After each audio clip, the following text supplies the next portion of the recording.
What's up, Virgo? This is October 2022 for you. Just going to do a reading for you. Spirit of gratitude, joy, love, and light. Highest possible messages at this time for Virgo. Hope you guys are doing well. Reach out for a one-on-one reading. Okay, we have the Four of Pentacles in the upright position. This is about stability. Okay, you got the same energy as Leo, coming out of a third-party situation or coming out of a very kind of sobering time. Okay, you're being asked to tune more so into your spiritual practices. This is going to lead to new opportunity, leaving toxicity. Okay? It could be that if you're involved in more so kind of indulgent lifestyles, that it is I wouldn't say having a negative impact on you. I just feel as though that it's just creating these kind of chasms, these large swings of kind of joy and happiness, and it might even be stealing some joy and happiness from you unbeknownst to you.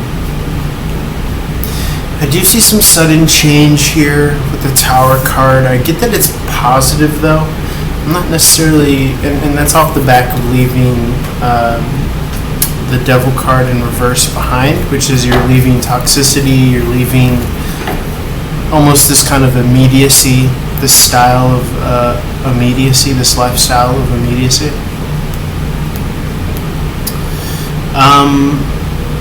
Now more about the Tower, please, because I am seeing this freed up energy. This Tower moment is going to allow you to do away with ways of thinking that may have been limiting to you. And the reason I say that is because the Hangman here represents a freed up energy. Okay. I just see a lot of satisfaction here. I see a lot of options for you. And I see satisfaction. And I see you kind of almost having like the pick of a litter and sticking to your standard. And not necessarily compromising. I feel as though that you've been very tried and true to an ethic or a morality, and you're not wont to, give up on that. I feel as though that your colors run really deep, Virgo, and you're not willing to invest yourself in something that you're not going to be able to kind of throw your all into. And that goes for relationships, distractions. Okay? And yes, I do feel as though that there is a lot of cause for concern, because it could be that at a lot of times you find yourself at the end of your rope. You find yourself thinking, where to now? Where am I going to go from here?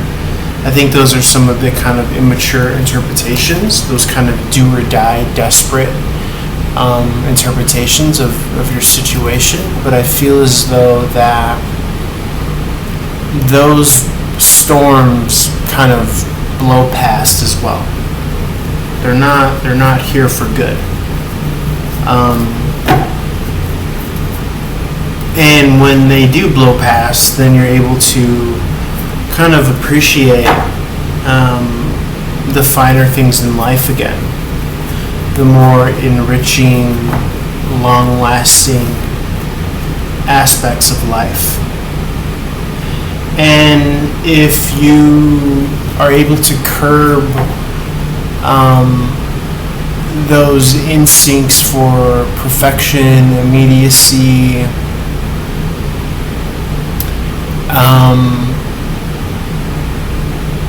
then you will see in time that you end up with a life that you do love and that you do respect and that you do appreciate. But it can be that from the perspective of that immediacy that sometimes you're too close to it to appreciate it to a certain extent.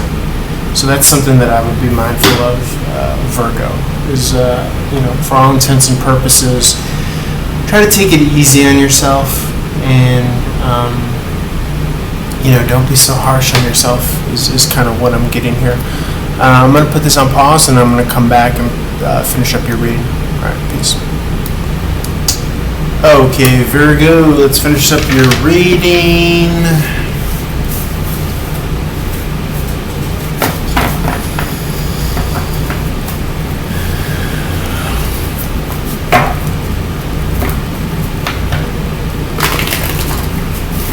There's a stat that baby boomers hold 40% of the world's wealth. They have backed up trillions and trillions of dollars, an entire generation. And it just makes me think of the whole kind of Kanye West stuff that's in the news.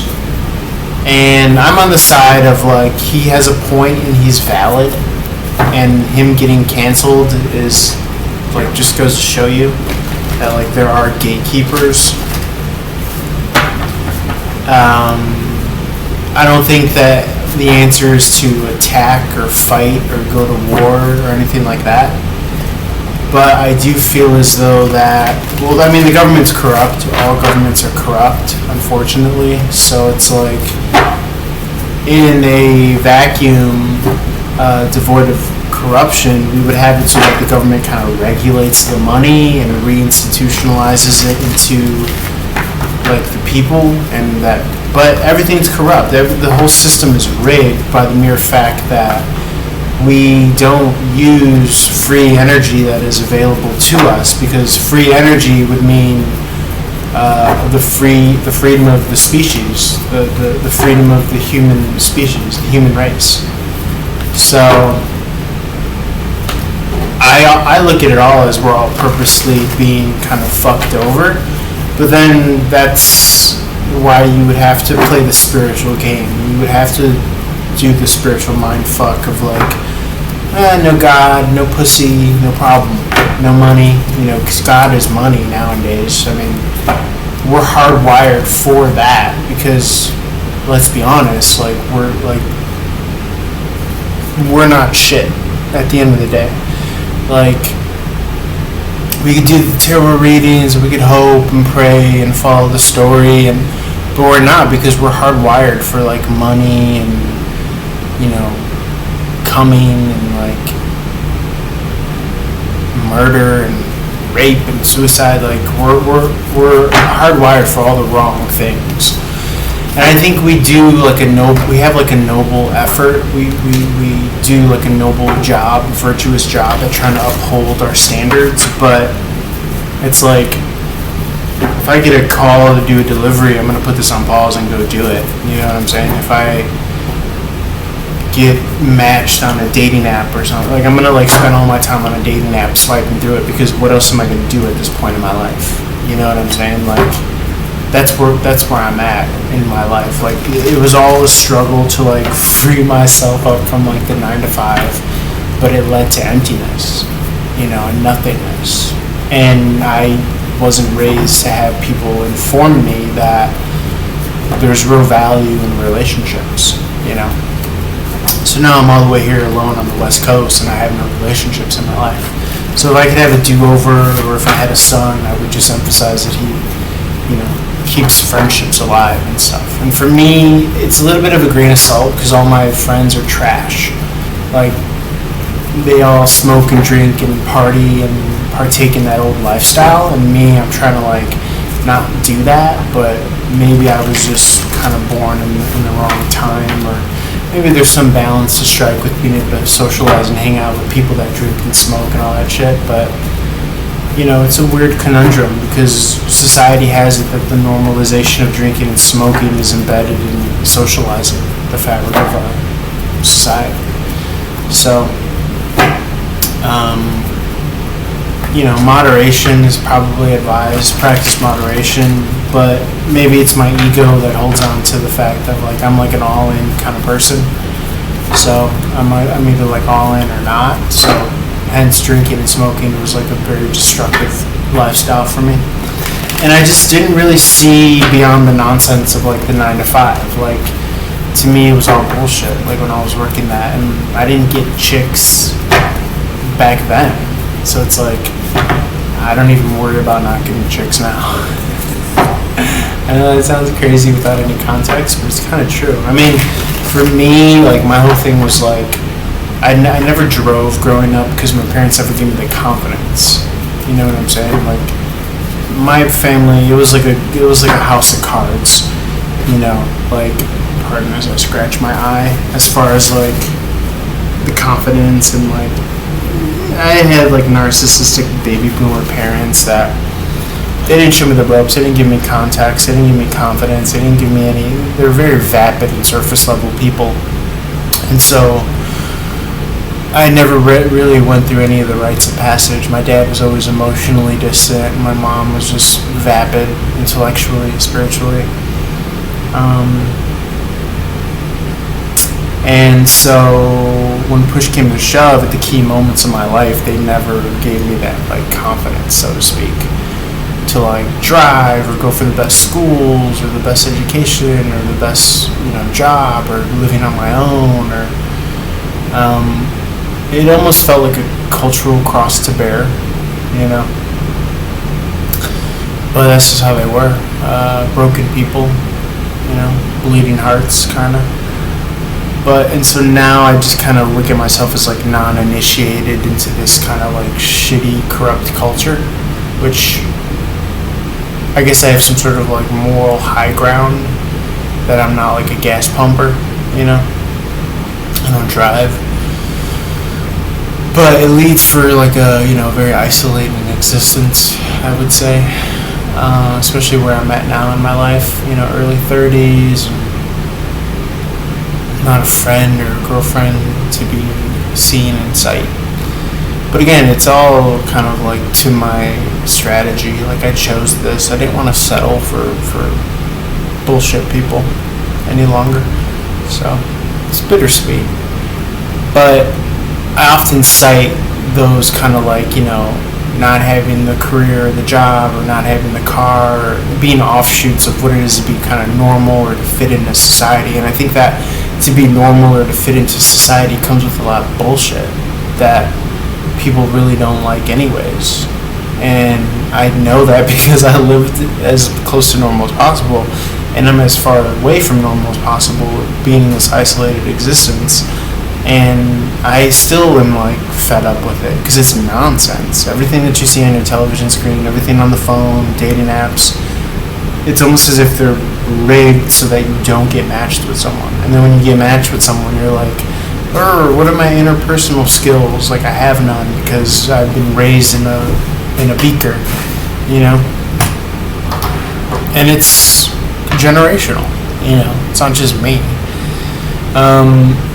And then if you're a social climber, it's all vapid and surface level anyways. And so it's all needed with a grain of salt. And to me, that's why I kind of boil all of these precepts down to is life a comedy or a tragedy? Hopefully it's a comedy. If it's a tragedy, you're taking it too seriously. And, yes, my tone is that of lamenting, but I think that that's good as well, just to kind of contextualize and frame, where you feel you come from and how far you've come, and giving yourself credit and kudos despite the deck being stacked against you. And for me, I do like deliveries, and I gotta, even with this, I gotta tell myself like this isn't work. It's play. It's fun and play, and I think life should be fun and play.